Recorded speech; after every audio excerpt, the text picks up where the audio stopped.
Assalamualaikum warahmatullahi wabarakatuh.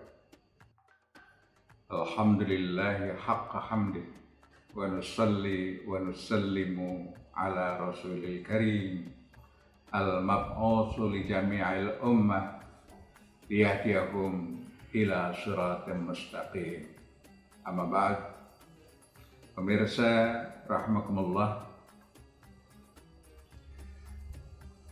kita dituntunkan untuk makan yang thayyib. Dan makanan yang thayyib akan memberikan dampak positif untuk badan kita.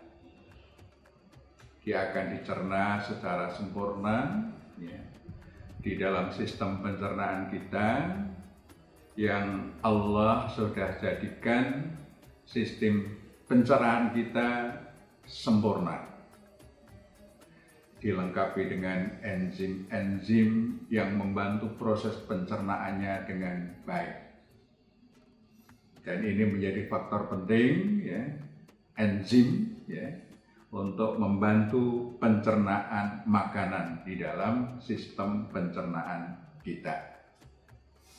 Enzim adalah sebuah katalis protein yang dibentuk di dalam sel makhluk hidup, berfungsi sebagai kunci hidup sehat. Nah, enzim ini ikut ambil bagian dalam seluruh aktivitas yang diperlukan untuk mempertahankan kehidupan, seperti proses sintesa, penguraian, transportasi, ekskresi, detoksifikasi, dan penyediaan energi di dalam tubuh kita.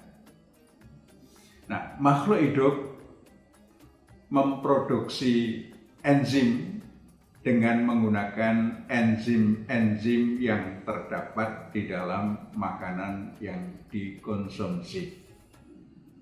Kalau makanan yang kita konsumsi masih akan kaya enzim, ini enzim-enzim di dalam tubuh kita akan terjaga. Lebih dari 5.000 enzim vital diciptakan dalam sel tubuh manusia. Ada yang namanya enzim pangkal. Enzim pangkal ini suatu jenis prototip yang belum terspesialisasi, memiliki potensi berubah menjadi enzim jenis apapun. Nah, di antaranya kemudian dispesialisasi di dalam fungsi yang unik. Misalnya enzim pencernaan, dia fungsi utamanya adalah untuk proses pencernaan. Nah, enzim ini oleh Allah sudah disiapkan dan dia akan membackup seluruh kehidupan manusia, mulai dari sejak masih bayi sampai meninggal. Sesungguhnya persediaan itu sudah cukup untuk usia manusia.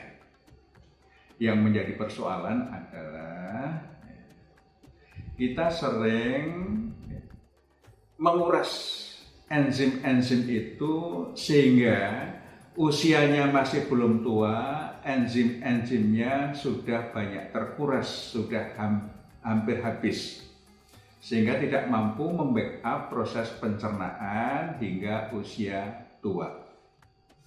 Apa saja, pemirsa rahimakumullah, yang bisa menguras enzim kita sehingga proses pencernaan dan proses metabolisme tubuh kita tidak berlangsung dengan optimal? Ini antara lain yang kita makan yang bisa menguras enzim. Apa saja?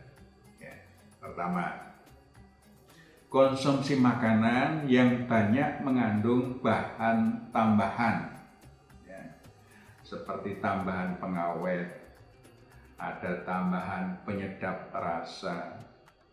Itu memperberat kerja pencernaan sehingga enzim-enzim yang ada cepat terkuras.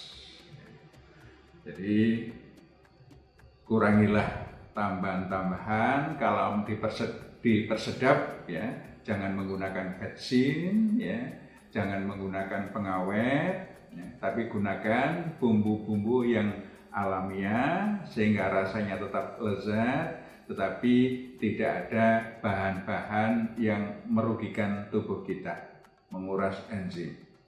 Yang kedua, terlalu banyak makan. Jadi makan dalam porsi berlebih itu membuat kerja enzim itu berlebihan ya, sehingga ini akan cepat menguras persediaan enzim kita. Nanti soal makan yang berlebihan ini akan kita bahas secara khusus pada episode berikutnya. Yang ketiga adalah ya, banyak mengkonsumsi obat-obatan. Nah, obat-obatan ini ya, dia menjadi penguras enzim, sehingga pemirsa rahimakumullah, usahakan tidak mengkonsumsi obat kalau tidak diperlukan. Tapi kalau memang diperlukan ya harus ya. Karena apa? Karena kita ya menghadapi suatu penyakit misalnya, untuk mengobatinya perlu obat, ini kita minum. Tapi jangan membiasakan minum obat yang tidak diperlukan. Banyak orang yang mengkonsumsi antibiotik padahal sebenarnya tidak perlu antibiotik. Nah, sehingga untuk menentukan apakah Anda memerlukan obat atau tidak, berkonsultasilah ya, ke dokter Anda. Ya, jadi minum obat hanya kalau diperlukan. Kalau tidak usah minum obat. Yang keempat adalah makanan-makanan yang basi. Makanan basi ini membuat kerja enzim sangat berat sehingga cepat terkuras. Ada minuman yang beralkohol. Minuman beralkohol itu juga mempercepat menguras enzim. Tembakau yang dirokok itu ya, itu juga menguras.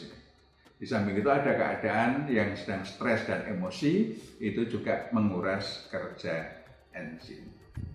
Oleh karena itu, pemirsa rahimakumullah, kita jaga enzim-enzim tubuh kita, pencernaan kita, dengan menghindari makanan-makanan yang menguras enzim.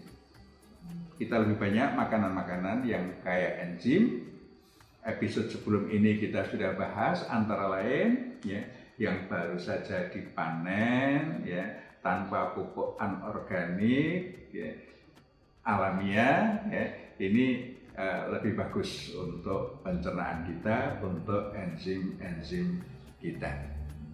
Mudah-mudahan kita senantiasa hidup sehat ya, sehingga Allah menganugerahi kita kesehatan. Atanallah wa iyyakum ajmain. Assalamualaikum warahmatullahi wabarakatuh.